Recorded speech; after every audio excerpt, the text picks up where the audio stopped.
There's a sound you never forget. Not the slam of a door or the click of heels on tile. I'm talking about the sound of a decision. It was 7:12 a.m. on a Tuesday. Overcast sky. Our coffee maker was wheezing like it always did when it needed a cleaning. And there she was, standing by the pantry, holding her travel mug like it was a microphone for a performance I didn't realize I was in. "Julian," she said, not meeting my eyes. "I'm staying with Caleb for now. I'll come back later." She didn't say Caleb, our neighbor. She didn't say Caleb, the guy who fixes sprinklers and looks at me too long when you're not home. She didn't say sorry. She sipped her coffee, burned her lip, wiped it with the sleeve of my college hoodie. Then she added, "This little thing can't ruin us." Little thing. Like she forgot this little thing was her telling me she's walking out on a 15-year marriage because she's inspired by someone who owns a truck full of lawn chemicals and thinks Beethoven is a chocolate. You might be thinking this is where I screamed, or begged, or punched a wall. I didn't do any of that. I looked at the bowl of cereal I poured. Soggy now. The way everything felt lately. And I said, "Okay." I think that scared her more than if I'd thrown a chair. She waited, like she expected me to give her permission or stop her or remind her of our vows. But I just stood, walked to the window, and watched her reflection walk toward the door. Before she left, she said one more thing, like she couldn't help herself. "Don't be dramatic. This is just space. We're fine." Then the door closed, and the sound of her decision echoed, deep, silent, irreversible.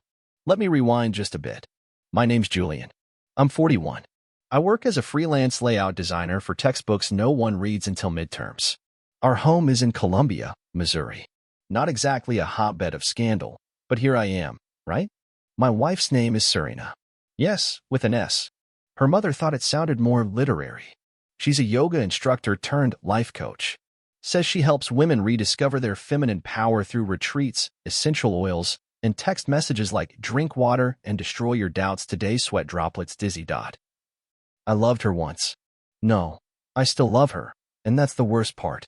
Because that morning, when she walked out with her perfectly packed bag and expensive stainless steel water bottle, I realized she had rehearsed that moment, practiced it, probably in front of a mirror, probably with Caleb watching from her phone.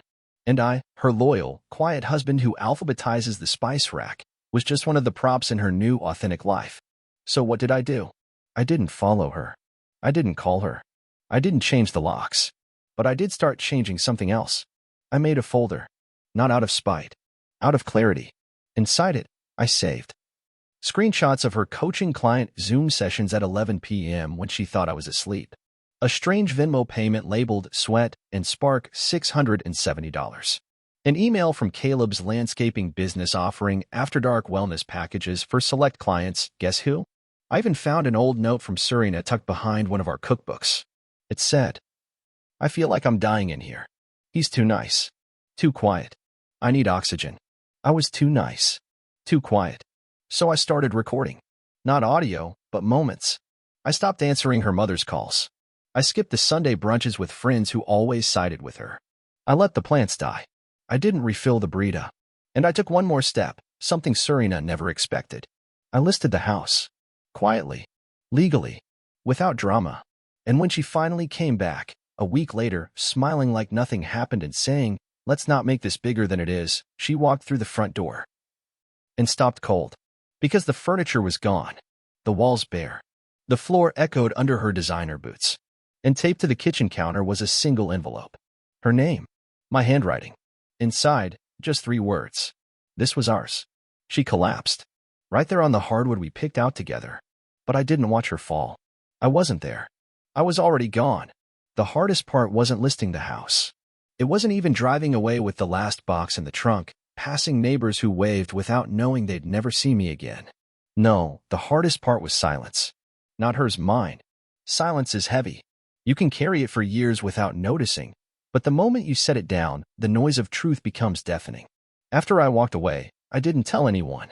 Not my brother, not my best friend from college, not even my boss. I just ghosted the life I had shared with Serena. Vanished. I needed a place where she couldn't reach me, not just physically, but mentally, emotionally, spiritually. Every inch of me had been wrapped around her like ivy on an old house, and I had to rip myself free, brick by brick. I stayed at a small, seasonal rental in the Ozarks. It wasn't glamorous. No Wi-Fi. No neighbors close enough to knock. Just me and a wood stove that smoked too much. The kind of place where your phone loses signal and you start to remember what your own voice sounds like. That isolation didn't feel like punishment. It felt like permission. To breathe. To think. To unravel. And unravel I did. At night, I lay on a lumpy mattress under a thin quilt, replaying every conversation Serena and I ever had that I'd brushed off as weird. Every glance she gave her phone and smiled. Every stretch of silence in the car. Every time she said, "Caleb's wife doesn't appreciate him." I used to think she was just observant. Turns out, she was warning me. But my time in that cabin wasn't just for wallowing. I was digging into who she really was when she thought no one was watching. You see, Serena wasn't just cheating on me physically or emotionally, she was leveraging me. I didn't realize it until I checked our joint savings account and saw she'd temporarily moved $12,800 into her personal account without a word. Labeled it retreat funds. I tracked every transfer. I followed every breadcrumb. And the trail didn't just lead to Caleb. There was another name, Jordana. She was Serena's business partner, or so I was told, but emails between them told another story. They weren't co-running retreats. They were running games. Workshops with no clients. Refund policies that led nowhere. Instagram giveaways for trips that never existed. Serena was using her platform as a healer to pull in trust and flip it into cash. It hit me one morning, a rainy, gray blur of a morning, that I hadn't just lost a marriage.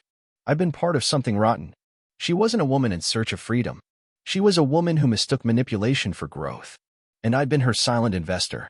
That realization stung worse than any affair. I remember standing barefoot outside the cabin, watching my breath in the cold air, wondering how many other people she'd done this to. How many Calebs were really just marks along the way. And the truth landed like a brick. I wasn't even special enough to be betrayed with passion. I was convenient. That's what finally snapped something in me. I wasn't angry. I wasn't even sad. I was aware. And awareness is the start of power. I took action. I contacted an attorney who specialized in marital asset recovery. Not just divorce, financial justice. The guy's name was Doyle Rhymes. A pit bull in corduroy. He didn't flinch when I told him everything.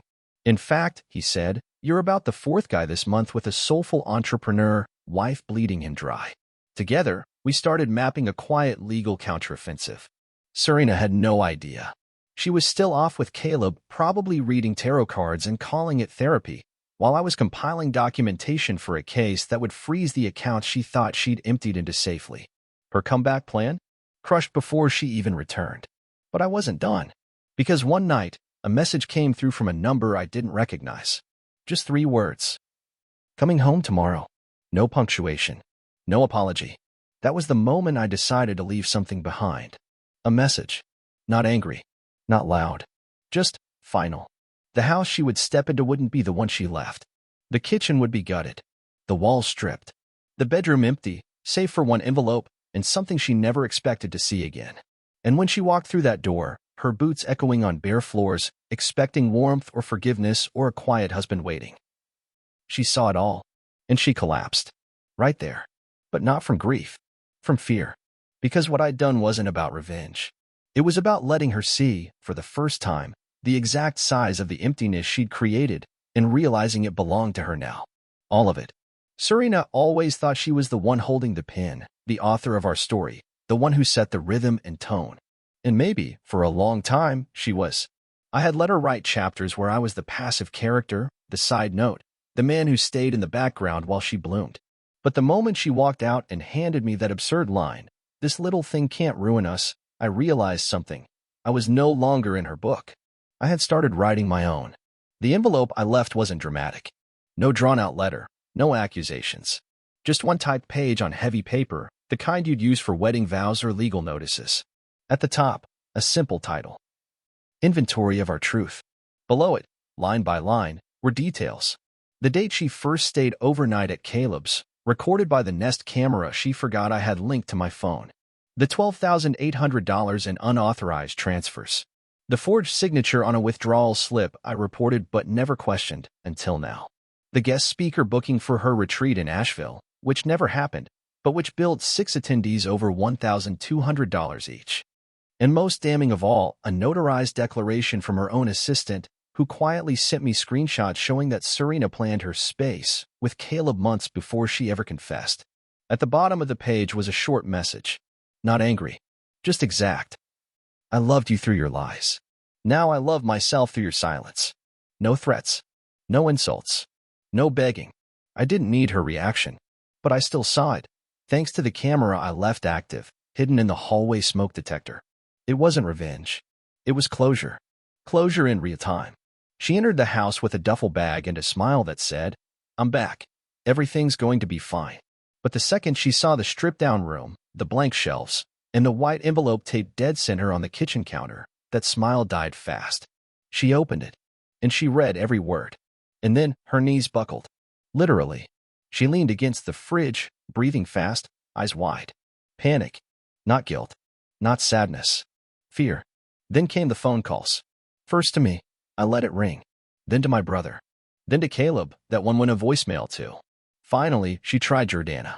That one connected. I didn't hear what was said, but Serena's voice cracked in a way I'd never heard before. And when she finally sat down on the floor, she pulled her knees to her chest like a child hiding from thunder. That's when I knew I'd done the right thing. Not because she was suffering, but because she was finally seeing the truth without filters, without her mirrors, without the spiritual fluff she used to cover everything she didn't want to face. Meanwhile, I wasn't far. I watched the whole thing from a borrowed cabin about 15 minutes outside the city. Close enough to handle logistics, far enough to be untouchable. I drank coffee from a chipped mug and waited for my attorney's confirmation. Court filing submitted. Financial fraud included. Request for emergency injunction on her assets? Approved. Doyle moved fast. That was his thing. The man could dismantle a dishonest marriage with the calm precision of a surgeon. And in our state, joint finances meant joint responsibility and traceable consequences. She had no idea that the spa retreat she was planning for next month? Frozen. The brand partnership she had coming up? Cancelled. Her LLC was now under legal audit. And that New Age Sacred Healing Journal she was publishing? Amazon removed the pre-order listing within hours due to reported identity violations from plagiarized submissions courtesy of an anonymous tip with evidence. I didn't lift a finger. I just handed over the truth. And the truth did what I couldn't. Now, here's the wildest part. The next day, Serena tried to reach out again. This time, not through a call. She came to the cabin. How she found it? I still don't know. Maybe someone talked. Maybe she followed me once and saved the location. I was standing on the deck, sipping coffee, when I saw her car crawl up the gravel path like it was afraid to wake the trees. She stepped out, wearing that same hoodie she took from me the day she left. No makeup. No yoga glow. Just a pale face and trembling fingers. "Julian," she said. Her voice cracked. "Please. We need to talk." But we didn't. Because for the first time in our lives, I wasn't the one who needed to explain anything. I just looked at her, nodded once, and said, "You brought this page to life. You don't get to rewrite it." She stood there for a second, shocked, maybe like she expected me to crumble, to hug her, to pretend none of this happened. And when I didn't, she turned back toward the car. But before she got in, she whispered something under her breath, something that still rings in my ears. "I never thought you had it in you." I didn't answer. But inside, I thought, neither did I. The strangest part of watching someone unravel is realizing they were never whole to begin with. Serena had spent so long curating an image of harmony, balance, femininity, all wrapped in spiritual self-help buzzwords and soft-lit Instagram posts, that she forgot to be a real person. That hit me the night after she showed up at the cabin. She never called again. Not that day, not the next. She disappeared. But unlike last time, I didn't wonder where she went, because I already knew. She wasn't with Caleb anymore. I confirmed it through a mutual friend who still followed them both on social media. Turns out, their little spiritual connection cracked under pressure. According to screenshots that landed in my inbox, Caleb had learned about the financial audit and flipped, blocked her, ghosted her, and reportedly left town to deal with some stuff. I almost laughed. So now, Serena was alone. No lover, no support system, no brand. And her last remaining asset, our home, was days away from being handed over to a court-appointed receiver. It was poetic, really. Not revenge, just math. Subtraction. Actions have consequences. Still, as much as I told myself I was done feeling anything, I wasn't. Not entirely. Late that night, I sat at the edge of the cabin bed, phone in one hand, a cold cup of tea in the other, scrolling through old photos. Not to torture myself, I wasn't looking for what we had. I was looking for signs I missed. In every image where we were smiling, there was always a shadow. The tilt of her body away from mine. The half step she kept between us. Her phone always slightly out of view. We say hindsight is 20/20ths, but really, it's a microscope. I saw everything now. Around 2 a.m., I got a text from a number I didn't recognize. Just one line. "You really destroyed me, Julian." I stared at it for a long time. Then another followed. All for what? Ego? Image? Did you ever love me at all? That one made me sit up. The projection was stunning. She wanted me to carry the weight of her collapse, as if I'd handed her the matches and told her to burn the house down. But I didn't respond. I didn't need to. Instead, I called Doyle first thing in the morning. I told him, "She's cracking. I think she's going to make a move." He didn't ask questions. Just said, "Then we stay ahead of it." He filed for a temporary restraining order to prevent any asset tampering and pushed our court date forward. And just as predicted, the next day, Serena broke in. She used the back door. I changed the front locks, but apparently forgot the tiny side entry that led into the garage. I only found out because the agent I hired to list the house called me in a panic. "Julian, someone's in the house, a woman. She's screaming." She knocked down a lamp. Police were called. No charges pressed, yet. But it was enough to ensure that she'd have to explain herself, in writing, in front of a judge. She left behind a notebook, one of her manifestation journals. Out of pure curiosity, I opened it. Inside, instead of affirmations or meditations, I found pages of frantic, scrawled thoughts. Some were incoherent. Others were confessions, regrets, lists of people she'd used, names I didn't recognize, amounts of money. Then, halfway through, a line that made me pause. I thought I could rewrite reality. I didn't think he'd ever leave. There it was. The truth, raw and unfiltered. She believed in the fantasy more than the marriage. Believed she could walk away and return to something frozen in time, a man waiting, unchanged, obedient. But I had changed. Slowly, quietly, irreversibly. And so had the life I was building. A few days later, I signed the papers on a new space. A small loft downtown. Nothing flashy, but mine. No shadows. I furnished it sparsely. Just what I needed. On the wall above my desk, I hung the page I'd left her in the house, inventory of our truth. Not out of spite, but as a reminder, silence is not the same as weakness. And then, I got an unexpected letter. Not from Serena. From Jordana. Typed. Professional. Apologetic. She wrote that she was deeply sorry for her role in recent events, that she had been misled by Serena's narrative, and that she wanted to cooperate with any ongoing legal matters. Attached was a PDF, all communications, bank transfers, and deleted messages she'd archived, just in case. With one email, the case turned. And so did something inside me. Because as I opened that file and saw my name mentioned over and over again, always as a tool, a resource, never as a person, I didn't feel pain anymore. I felt peace. Because Serena's return wasn't the climax. It was just the moment she realized. She left me behind. But I was never going back. Healing isn't poetic. It's not candles and closure and some dramatic sunrise after pain. It's slow, repetitive, and mostly invisible. Most days feel the same. But one morning you realize you haven't thought about them for hours. Then a full day. Then you hear their name, and you don't flinch. That's the real miracle. After Jordana's letter, everything moved faster than I expected. Her confession, written, detailed, and with time-stamped attachments, was a legal wrecking ball. Doyle said it best. She just handed you the spine of the case. That one document allowed us to pivot the strategy from purely financial defense to fraudulent misrepresentation, which meant that Serena's personal liability just tripled. I didn't even know what that meant at first. I had to Google it 3 times. But what mattered was this. Everything she tried to take from me, money, peace, reputation, was now shifting in the opposite direction. But strangely, none of it felt like winning. It felt like closing a door I had been holding open for too long. Because by then, I was already working on something new. I started journaling again. Not in the way Serena did, not for the curated highlight reel. I wrote honestly. About the collapse, the betrayals, and the ways I contributed too. I didn't want to become a victim. I wanted to become clear. And clarity, I learned, is violent. It tears away illusions you didn't even know you were clinging to.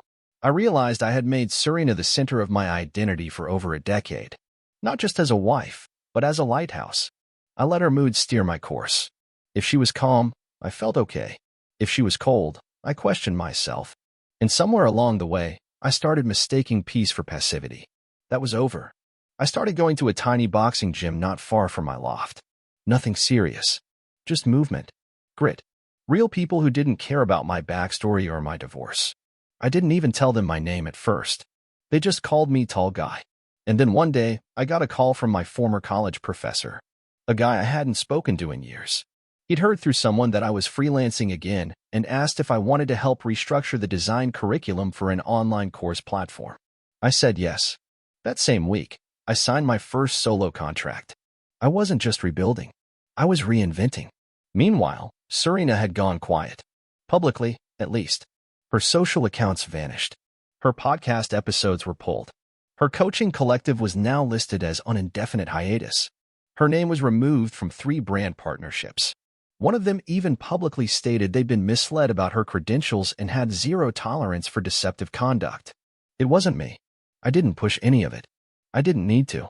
Her lies were unraveling by themselves, thread by thread. But that didn't stop her from trying one more time. It came 2 weeks after the legal hearing was scheduled. She sent me a handwritten letter. Not a text. Not an email. An actual letter, in a floral envelope, as if she was still curating aesthetics. Inside were 6 pages. 6 pages of dense handwriting, looped, anxious, almost frantic in places. She wrote about how lost she was, how everything got out of hand.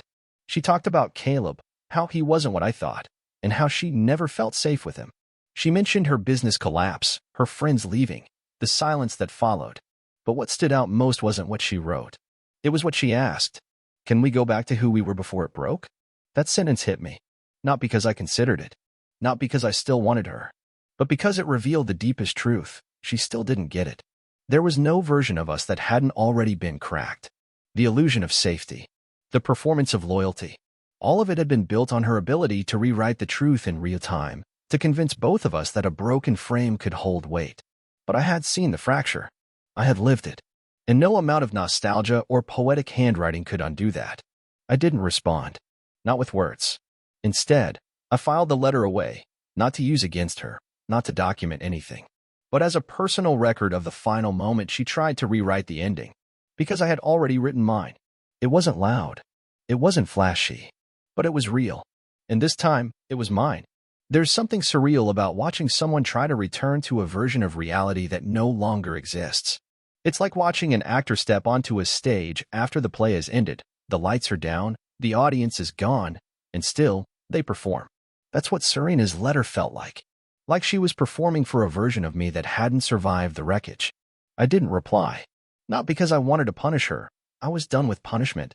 But because there was nothing left to say that didn't belong to the past. And as I folded her letter and slid it into the bottom drawer of my desk, something inside me quietly sealed shut. In the days that followed, my world grew quieter and cleaner. I was no longer holding space for her emotions, her chaos, her noise. And into that silence came something unexpected, people. Not all at once, and not the ones I expected, but real people who saw me for who I was now, not who I used to be when I was orbiting around Serena's gravity. One of them was Rachel. She was a barista at the little cafe across from the gym. I'd seen her dozens of times, always scribbling in a notebook during her breaks, always humming whatever song was playing. She had nothing to do with my past, and everything to do with the present I was trying to understand. We didn't jump into anything dramatic. We started with long conversations about books, coffee, the absurdity of online dating. It felt easy, like walking barefoot after wearing tight shoes for too long. She never asked about my divorce. She just let me exist. And for the first time in years, I didn't feel like I had to explain myself to be accepted. Meanwhile, Serena was unraveling in ways I hadn't anticipated. One of her former clients, a woman named Lynn, contacted me through Doyle's office. She had booked 2 back-to-back retreats through Serena's coaching company and had never received a refund or a clear answer about what happened. When she finally demanded accountability, Serena allegedly blocked her. That was mistake number 1. Mistake number 2? Serena had used my name, my business credentials, as part of the promotional pitch. I had never given permission, never even knew it happened.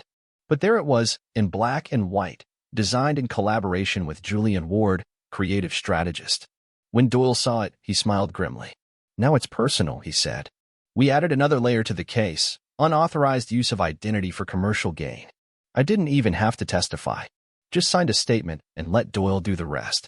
But the emotional weight of it hit differently. This wasn't just about money anymore. It was about how deeply Serena had woven me into her web without my knowledge, how I'd been used to validate something I never believed in. Around this time, my mother called. She'd been quiet through the whole process, supportive, but cautious. She'd never liked Serena, but she was never the kind to say, "I told you so." This time, though, her voice was different. Worried. "I heard from someone at church," she said. "Serena's been trying to speak to people about you. She's saying you left her destitute, that you sabotaged her life."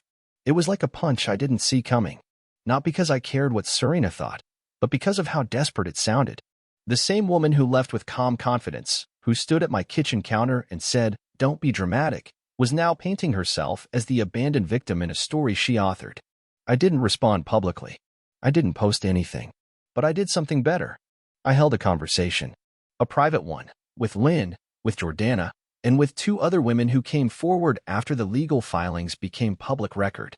Each had been drawn into Serena's universe, promised healing and high-vibration business alignment, and left with nothing but drained accounts and rehearsed apologies. We created a quiet network. No lawsuits. No revenge. Just the truth, organized and recorded. Lynn eventually started a blog to document her story, and while she never named Serena directly, the message was clear: enough is enough. And through all of it, I stayed still. Present. Calm. Not because I didn't feel anything, but because I'd finally remembered who I was before her. Before the performances. Before the manipulation dressed as enlightenment. Before I spent every day wondering if I was being loved or used. And slowly, the version of me that she thought she could erase came back, not as a reaction, but as a man rebuilding. One night, sitting on my balcony with Rachel next to me, she asked, "Do you think she ever really loved you?" I didn't hesitate. "I think she loved being adored," I said. "And I was really good at adoring her." Rachel didn't flinch. She nodded, took a sip of her tea, and said nothing. And that silence, that kind silence, said more than Serena's 6 pages ever could. Because the truth had finally found a place to rest. Not in confrontation, not in court, but in peace. In the weeks that followed, it was like watching the final few pieces of a slow collapse fall into place. Not with an explosion, not with rage, but with a kind of sad, almost pathetic quietness. Serena had weaponized silence when it suited her, used it to manipulate, to guilt, to make others chase her approval. But now that silence had turned on her. It wasn't a strategy anymore. It was an echo chamber. I didn't see her again, but I heard about her, through whispers, emails, quiet calls from people who had once praised her and now felt burned by the image they bought into. She had tried to return to her old online platforms, even created a new name, Serenity S. A rebrand. I almost respected the desperation it took to reinvent herself after so much public unraveling. But you can't rebrand character. And this time, the story followed her. You see, people talk. Especially people who've been hurt. And when the carefully edited version of Serena started resurfacing new site, new coaching packages, new promises, the women she misled began speaking, not as a mob, but as a wave. Patient. Measured. Clear. Lynn's blog went viral after a parenting site picked it up. Jordana did a podcast episode explaining her role in Serena's business, why she walked away, and why she gave me the documents. And just like that, the truth moved without me. I didn't push it. I didn't have to. By now, I had let go of the idea that I needed closure through confrontation. Closure, I learned, wasn't a moment, it was a pattern. A new rhythm of living that no longer included her shadow in every thought. And that rhythm had become my daily life. The loft had turned into a real home. Rachel painted one of the walls with a mural, a huge, abstract wave made of lines and shapes. It was something she said represented motion without chaos. I loved it immediately. We didn't label whatever we were. There was no need. It wasn't about escape. It was about company that didn't drain you. But one thing kept nagging at me, my name. Not legally, emotionally. I had become so tied to being Julian, the quiet husband, Julian, the betrayed, Julian, the guy whose wife imploded publicly, that I forgot I had ever been more than the role she cast me in. So, I started doing something small. I reclaimed my name. I updated my website. Created new branding for my freelance work. I started signing my designs with a new mark, just a minimalist JW in the bottom corner, something clean and personal. My inbox started to fill. Small clients at first, then a few bigger ones. One company offered to fly me to Portland for a design retreat. I declined. I didn't need the spectacle. I just needed the flow. The quiet, steady flow of something finally being mine again. Then came the final letter. It arrived unexpectedly. A real envelope, but this one wasn't from Serena. It was from her father. We hadn't spoken in years. He never interfered in our marriage, though I knew he disapproved of her life coaching journey. Inside the envelope was a single card, handwritten, brief, and direct. Julian, I know this is strange, but I wanted to tell you I've been following everything quietly. I'm sorry. For what she did. For what it cost you. For not saying anything when I knew better. You were good to her. Better than she ever admitted. You deserved more. If there's anything I can do to help, I will. Ronald. It hit me harder than anything Serena ever said. Maybe because it came from someone who saw the truth, who had seen it long before I had and said nothing and was finally admitting it. That night, I sat on the floor of my loft, holding that card, and realized something. I wasn't grieving her anymore. I was grieving who I had to become in order to survive her. And that was the final layer to peel away.